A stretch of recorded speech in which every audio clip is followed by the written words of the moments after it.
La France, plongée dans une crise politique et institutionnelle inédite, a vécu hier soir un véritable séisme parlementaire.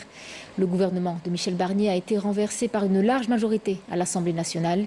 Ce vote de censure, une première depuis 1962, reflète les profondes tensions qui traversent la scène politique française, marquée par des divisions idéologiques et une contestation qui ne cesse de croître. Sabrina Keshoud. Censuré. En France, le gouvernement de Michel Barnier n'aura pas fait long feu. 3 mois jour pour jour après sa nomination, l'éphémère Premier ministre a déposé sa démission auprès du président Emmanuel Macron. Ce dernier disait ne pas croire à un tel vote. Les faits l'ont désavoué puisque son Premier ministre a été renversé par 331 députés, une très large majorité. Jusqu'au bout, le président français aura voulu jouer avec des institutions qui apparaissent à bout de souffle, créant les conditions d'une crise sans précédent.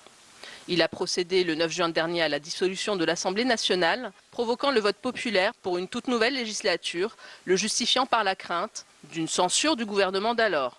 À noter que c'est pour la première fois depuis 1962 qu'un Premier ministre a été renversé par l'Assemblée nationale française après avoir vu sa responsabilité engagée. Macron aura donc été l'artisan de la situation difficile que son pays et sa population vivent.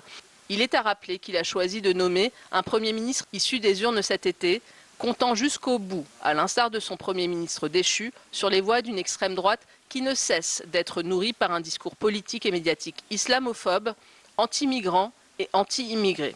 Ce sont pourtant les forces de gauche qui étaient arrivées en tête de ces législatives controversées.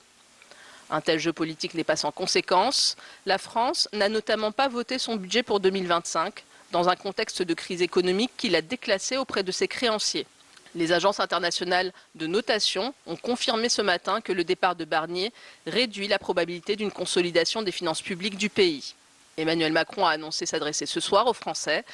Il lui faudra trouver des solutions et les mots justes pour parler à sa nation et, après celle de son Premier ministre, éviter sa propre chute, réclamée notamment par la France insoumise.